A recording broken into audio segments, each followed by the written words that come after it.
Hello dear student, welcome to the Sage group. In today's class we will discuss about the method of design for design of RCC structure. Okay, RCC structure को design करने के लिए कौन कौन सी methods होती हैं उनको हम यहाँ पे वन बाय वन डिस्कस करेंगे और कौन सी मेथड रेलिवेंट है हमारे लिए जो प्रेजेंट डेज में हम यूज़ कर रहे हैं frequently. Okay, so let's start the class. So if we talk about the methods, there are three methods. Okay, अब ये मेथड्स स्टील स्ट्रक्चर के लिए भी होते हैं और आरसीसी स्ट्रक्चर के भी लिए होते हैं. हम कोई भी स्ट्रक्चर डिज़ाइन करें वहाँ पे ये तीन मेथड ही होती हैं जिनको हम यूज़ कर सकते हैं इनमें से किसी एक को. First one is working stress method, second is ultimate load method and third is limit state method. इनको शॉर्ट में WSM बोला जाता है. वर्किंग स्ट्रेस मेथड को, अल्टीमेट लोड मेथड को UALM बोला जाता है और लिमिट स्टेट मेथड को LSM बोला जाता है शॉर्ट में. ओके, तो ये तीन मेथड होती हैं जिनमें से किसी एक को ही हम यूज़ करेंगे किसी भी पर्टिकुलर स्ट्रक्चर को डिज़ाइन करने के लिए. अब किस मेथड को पहले यूज़ किया जाता है, किसको अभी यूज़ किया जाता है, क्या रीज़न है कि इनको एलिमिनेट किया गया, will discuss in detail. So first one is working stress method. अब मेथड्स को पढ़ने से पहले हम ये देख लेते हैं कि जब भी हम कोई स्ट्रक्चर डिज़ाइन करते हैं वहाँ पे हम बेसिकली दो क्राइटेरिया की बात करते हैं. अगर हम कोई भी स्ट्रक्चर डिज़ाइन कर रहे हैं तो हम कोशिश करते हैं कि वहाँ पे दो क्राइटेरिया फुलफिल होना चाहिए जो कि इंपॉर्टेंट है. First one is collapse, structural collapse.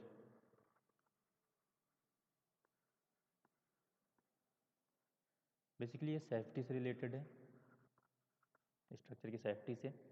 और सेकंड होता है सर्विसेबिलिटी.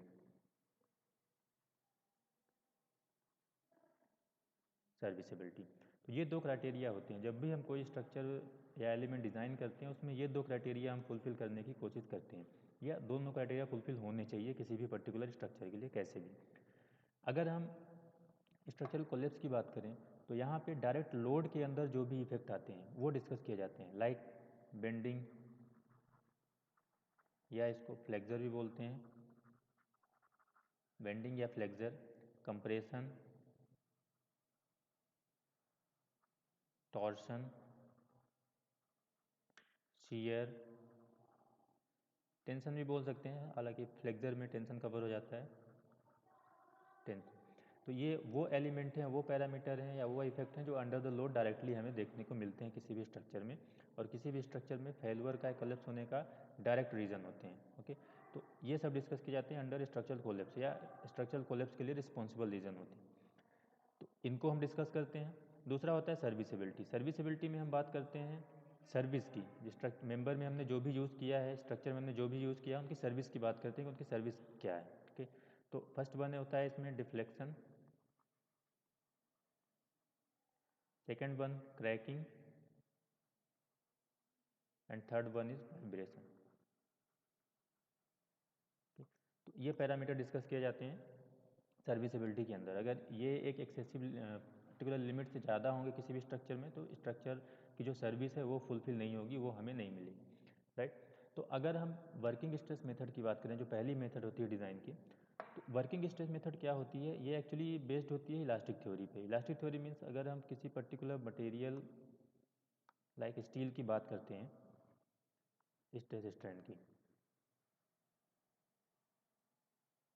कुछ इस तरीके का स्ट्रेस स्ट्रेन प्रोफाइल होता है स्टील का. अब यहाँ तक की जो लिमिट होती है वो होती है इलास्टिक लिमिट और इसके बाद की प्लास्टिक लिमिट होती है. तो बेसिकली जो वर्किंग स्ट्रेस मेथड है वहाँ पे मटेरियल की स्ट्रेंथ जो है वो अप टू इलास्टिक लिमिट तक ही यूज़ की जाती है. That's why that is based on elastic theory. Okay, इसके आगे जो प्लास्टिक जो में स्ट्रेंथ है मटेरियल की वो यहाँ पे निगलेक्ट कर दी जाती है. तो इसको एक कॉन्स्टेंट वैल्यू माना जाता है यहाँ पे. Right, that's why that is called elastic method या इलास्टिक थ्योरी पे बेस्ड होती है और ये एक पुरानी मेथड है. This is oldest one method. Okay, बहुत पहले से हम इस मेथड को यूज़ कर रहे हैं for design any structure. Right, अब यहाँ पे होता क्या है, जब हम इसको इलास्टिक लिमिट तक ही मटेरियल की स्ट्रेंथ को यूज़ करते हैं तो ये जो मेथड है वो सर्विसेबिलिटी क्राइटेरिया को तो फुलफिल करता है.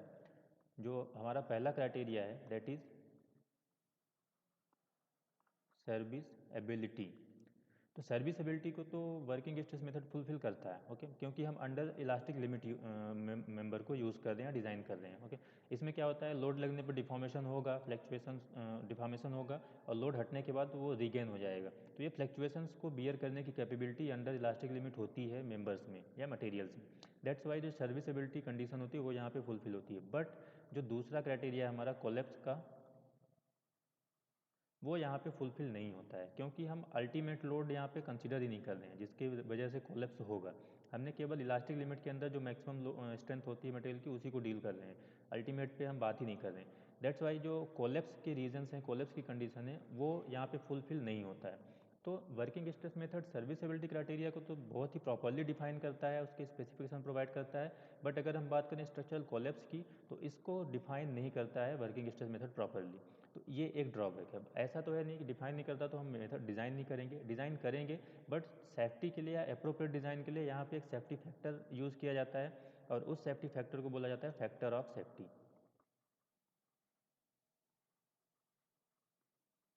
For appropriate design again for both serviceability and collapse, यहाँ जो factor of safety safety factor लिया जाता है that is called factor of safety, और ये होता है yield stress divide by working stress. Working stress, okay. Working का मतलब यहाँ पे जिस स्ट्रेस के लिए हम वर्क करेंगे, जिस स्ट्रेंथ के लिए वर्क करेंगे, तो एक तरीके से डिज़ाइन वैल्यू को रिप्रेजेंट कर रहा है, ओके। तो ये इंपॉर्टेंट है यहाँ पे कि हम कौन सा सेफ्टी फैक्टर यूज़ करते हैं वर्किंग स्ट्रेस मेथड में। और बेसिकली यहाँ पे जो फैक्टर ऑफ सेफ्टी लिया जाता है उसकी वैल्यू बहुत ज़्यादा होती है। यही रीज़न है factor of safety directly concern relate करता है मटेरियल की क्वांटिटी से। हम जितना ज़्यादा फैक्टर ऑफ सेफ्टी यूज़ करेंगे मटेरियल की क्वांटिटी उतनी ज़्यादा निकल के आएगी, राइट। तो जितना ज़्यादा फैक्टर ऑफ सेफ्टी होगा क्वांटिटी उतनी लगेगी मटेरियल की, और मटेरियल जो सेक्शन का साइज़ होगा, जो स्ट्रक्चर या जो मेंबर को हम डिज़ाइन करेंगे इस मेथड से, वो बहुत बल्कि या हैवी सेक्शंस बनते हैं। इसीलिए अगर हम पुराने टाइम के जो भी मोनूमेंट्स हैं, हिस्टोरिकल मोनूमेंट्स या जो भी फोर्ट वगैरह हैं, वहाँ के हम स्ट्रक्चर एलिमेंट को देखते हैं तो बहुत हैवी उनके कॉलम या बीम की साइज़ होती है। यही रीज़न है कि वो वर्किंग स्ट्रेस मेथड से डिज़ाइन किए गए होते हैं, okay. Then the second one is ultimate load method. Ultimate load method नाम से समझ में आ रहा है कि यहाँ पे हमने अल्टीमेट लोड या मैक्सिमम लोड को कंसिडर किया है। दैट मीन्स यहाँ पे हमने real stress strength profile use की है किसी भी मटेरियल की। तो अगर हम जनरली स्टील की बात करें जो कि हम आरसीसी में यूज़ करने वाले हैं, थोड़ा सा यहाँ पे डिस्टर्ब हो गया। तो अगर हम अल्टीमेट लोड मेथड की बात करें तो अल्टीमेट लोड मेथड में हम अल्टीमेट लोड को कंसिडर करके चलते हैं, मतलब अल्टीमेट लोड पे क्या एक्टिविटीज़ हो रही हैं वो हमें पता होता है। तो कहने का मतलब ये है कि ultimate load method ultimate load पे होने वाली एक्टिविटी मतलब जो कोलेप्स होगा उसको डिफाइन करता है, ओके। तो स्ट्रक्चरल कोलेप्स के लिए सफिशिएंट स्पेसिफिकेशन मिलते हैं अल्टीमेट लोड मेथड में, बट अल्टीमेट लोड मीन्स हम प्लास्टिक जोन में आ गए, यहाँ पे जो भी डिफॉर्मेशन होगा वो परमानेंट नेचर का होगा, ओके। तो यहाँ पे सर्विसेबिलिटी क्राइटेरिया को फुलफिल नहीं किया गया, सर्विसेबिलिटी क्राइटेरिया के लिए सफिशिएंट स्पेसिफिकेशन नहीं दिए गए हैं, उसको प्रॉपरली डिफाइन नहीं किया गया है।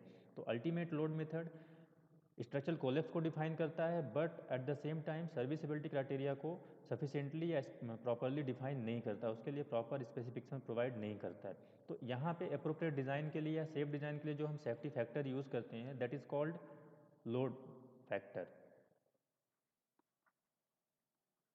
डिज़ाइन तो हमें करना है, तो अब उस सेफ्टी या उस पर्टिकुलर क्राइटेरिया को फुलफिल करने के लिए फिर फैक्टर हम यूज़ करते हैं that is called load factor. और लोड फैक्टर होता है यहाँ पे अल्टीमेट लोड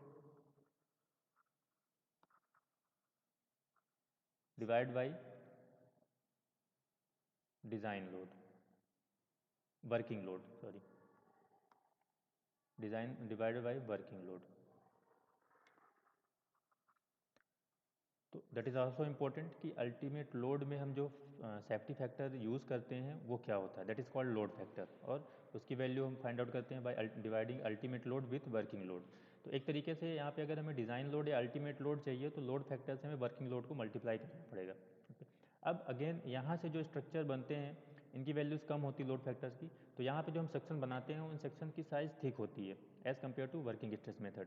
जब सेक्शन थिकर साइज़ के होते हैं तो वहाँ पे चांसेस होता है एक्सेसिव डिफ्लेक्शन के या क्रैकिंग के, ओके। तो ये मेथड भी इतनी ज़्यादा यूज़ नहीं की जाती है। And if we talk about third method that is limit state method, okay, that is the most rational method, और नाउ अ डेज ये मेथड बहुत ही फ्रिक्वेंटली यूज़ की जाती है। उसके पीछे रीज़न क्या है हम डिस्कस करेंगे यहाँ पे। तो basically limit state method experience और प्रोबेबिलिटी के बेसिस पे बनाया गया है। जो भी प्लस पॉइंट या पॉजिटिव्स और जो भी ड्रॉबैक्स थे पीछे के मेथड्स में वर्किंग स्ट्रेस और अल्टीमेट लोड मेथड में, उनको यहाँ पे कंबाइनली यूज़ किया गया है।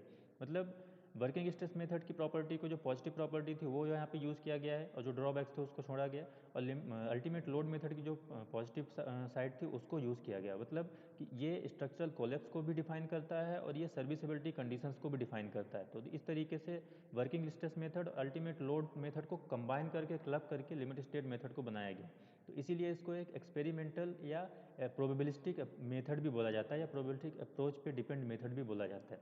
अब यहाँ पे सेफ्टी के लिए बिफोर द फेल्यूअर जो भी सेफ्टी और सर्विसिबिलिटी रिक्वायरमेंट है उसके लिए कुछ लिमिट सेट की गई हैं।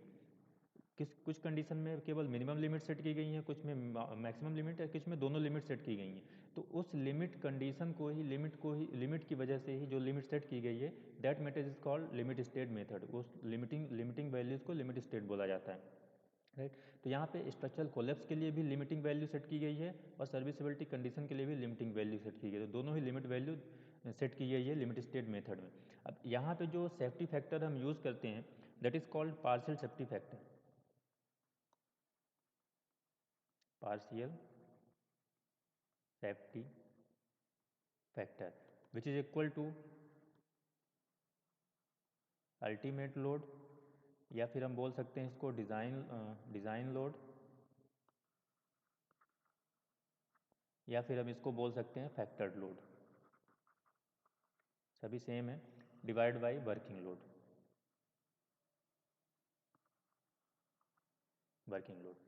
तो ये अगेन इंपॉर्टेंट है कि वर्किंग लिमिट स्टेट मेथड में जो सेफ्टी फैक्टर हम यूज़ करते हैं उसको क्या बोला जाता है, that is called partial safety factor. और बेसिकली फाइंड आउट किया जाता है ultimate load, design load, factor load को डिवाइड करके वर्किंग लोड से। तो बेसिकली अगर हमें यहाँ पे डिज़ाइन लोड या फैक्टर लोड चाहिए तो पार्शियल सेफ्टी फैक्टर से हमें वर्किंग लोड को मल्टीप्लाई करना होगा। अब पार्शियल सेफ्टी फैक्टर डिसाइड किया गया है कोड के थ्रू, जो हम यहाँ पे कोड यूज़ करेंगे IS 456 कि मटेरियल के लिए कितना लेना है और लोड के लिए कितना लेना है, वो यहाँ पे बेसिकली डिसाइड किया। अगर हम बात करें RCC में, हम बेसिकली कंक्रीट और स्टील यूज़ करने वाले हैं, ओके। तो कंक्रीट के लिए जो इसको बेसिकली गामा से नोट किया जाता है, तो कंक्रीट के लिए जो गामा की वैल्यू होती है दैट इज़ 1.5, और स्टील के लिए जो गामा की वैल्यू होती है दैट इज़ 1.15, ओके। अगेन यहाँ पे मैं पहले ही बोल चुका हूँ कि जो सेफ्टी फैक्टर है वो डायरेक्टली डिपेंड करता है मटेरियल की प्रॉपर्टी पे। तो कंक्रीट की अगर हम बात करें, कंक्रीट को हम फील्ड पे कॉस्ट करते हैं, उसको अलग अलग तरह के लेबर अलग अलग साइड पे उसको बनाते हैं, तो चांसेस रहते हैं, प्रोबेबिलिटी रहती है कि उसकी प्रॉपर्टी में वेरिएशंस बहुत ज़्यादा हों, ठीक है ना। इसीलिए इसके कंक्रीट के केस में फैक्टर ऑफ सेफ्टी या पार्शियल सेफ्टी फैक्टर की वैल्यू ज़्यादा ली जाती है। बट स्टील जो है वो मैन्युफैक्चर्ड होती है फैक्ट्री में, प्रॉपर प्रोपोर्शंस जो होता है, जो भी रिक्वायरमेंट होती है उनको प्रॉपरली ध्यान रखा जाता है, और जिस ग्रेड की स्टील हमें बनानी होती है वही ग्रेड की स्टील हमें मिलती है, ठीक। तो प्रॉपर्टी में चांसेस या वेरिएशन होने के चेंजेस या वेरिएशन होने के चांसेस बहुत कम होते हैं in with the case of steel. इसीलिए इस केस में सेफ्टी फैक्टर जो है, फैक्टर पार्शियल सेफ्टी फैक्टर की वैल्यू कम रखी जाती है। अगर हम लोड की बात करें तो जनरली लोड के लिए हम 1.5 की वैल्यू यूज़ करते हैं पार्शियल सेफ्टी फैक्टर के लिए। बट जब हम डिफरेंट टाइप के कॉम्बिनेशन बनाते हैं फॉर स्ट्रक्चरल कोलेप्स और स्ट्रक्चरल सर्विसिबिलिटी, तो थोड़ी थोड़ी वैल्यू वेरी कर सकती हैं। तो इसके लिए IS 45 में टेबल बनी हुई है कि किस तरह के कॉम्बिनेशन के लिए कितनी वैल्यू हमें यूज़ करनी है पार्शियल सेफ्टी फैक्टर की, for structural collapse and for serviceability, दोनों के लिए। तो दोनों के लिए अलग अलग लोड के कॉम्बिनेशन के लिए फैक्टर ऑफ सेफ्टी की वैल्यू डायरेक्टली हमें फिर टेबल से यूज़ करनी होती है, ओके। तो ये 3 मेथड हैं, ये इनका बेसिक इंट्रोडक्शन है। तीनों के क्या प्लस पॉइंट है, क्या माइनस पॉइंट है। हाँ, तो प्रेजेंट टाइम पे लिमिट स्टेट मेथड ही यूज़ की जा रही है, ठीक है ना। कुछ स्ट्रक्चर हम वर्किंग स्टेट से भी डिज़ाइन करते हैं, but majority number of structure हम लिमिट स्टेट मेथड से डिज़ाइन करते हैं, ओके। अब नेक्स्ट क्लास में हम डिटेल में डिस्कस करेंगे लिमिट स्टेट मेथड, क्योंकि यहाँ पे हम जो भी स्ट्रक्चर डिज़ाइन करेंगे, जो भी कंपोनेंट डिज़ाइन करेंगे, वो कम्प्लीटली लिमिट स्टेट पे डिज़ाइन करेंगे, चाहे वो बीम हो, कॉलम हो, स्लैब हो, ओके। तो हम डिटेल में डिस्कस करेंगे लिमिट स्टेट मेथड के, इसके फीचर्स के बारे में, इसके क्या एजप्शंस हैं, सारी कुछ चीज़ें। So that's all for today, thank you.